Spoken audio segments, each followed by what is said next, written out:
Le rôle et la structure d'une adresse IP, le rôle des tables de routage. Pour que les données circulent dans un réseau, chaque appareil doit avoir une adresse précise. Comment identifier un ordinateur dans un réseau informatique local, LAN? Chaque ordinateur sur le réseau est identifié par une adresse IP unique.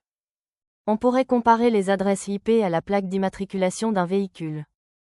Chaque adresse IP est composée de 4 nombres compris entre 0 et 255 séparés par des points.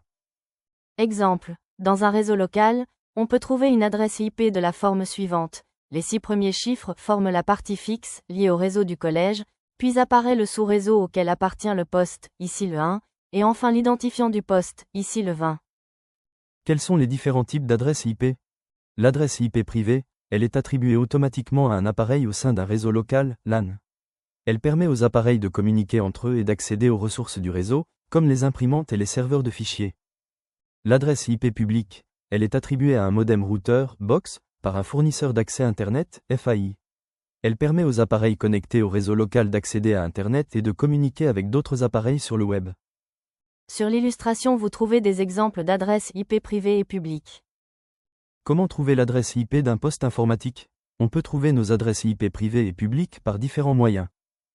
Pour l'adresse IP privée, on ouvre la console « Invite de commande » en tapant « CMD » dans le menu Démarrer, puis on saisit la commande ipconfig. Pour l'adresse IP publique, on se connecte sur le site spécialisé monip.io et celui-ci nous affiche directement le résultat.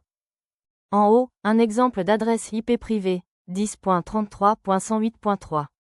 En bas, un exemple d'adresse IP publique, 37.67.35.216. Qu'est-ce qu'une table de routage? Une table de routage est une liste montrant le chemin ayant été emprunté pour acheminer les paquets de données vers leur destination finale.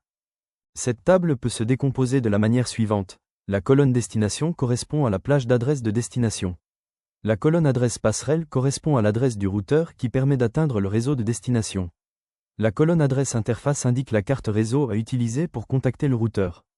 La colonne métrique indique le temps de l'itinéraire pour atteindre la destination. Comment fonctionne une table de routage? Quand un ordinateur émet un message vers un ordinateur situé sur un réseau différent, il transmet le message à son routeur grâce à son adresse de passerelle, qui à son tour le fait suivre à un autre routeur et ainsi de suite jusqu'à atteindre l'hôte de destination. L'illustration ci-contre permet de visualiser le chemin qu'emprunte une information que Lucie envoie à Kevin. Comment faire apparaître la table de routage? La table de routage peut être ouverte sur un ordinateur connecté à Internet. Voici la procédure. On ouvre la console « Invite de commande » en tapant « CMD » dans le menu Démarrer. On tape la commande « Route print ». La table de routage du réseau actif s'affiche comme celle présentée ci-contre. En synthèse pour l'adresse IP et les tables de routage. Pour que les informations circulent dans un réseau, adresse IP et table de routage sont indispensables. L'adresse IP permet d'identifier un terminal dans un réseau LAN, on la trouve avec la commande ipconfig. La table de routage permet d'indiquer le chemin des données, elle s'affiche lorsqu'on saisit la commande route print.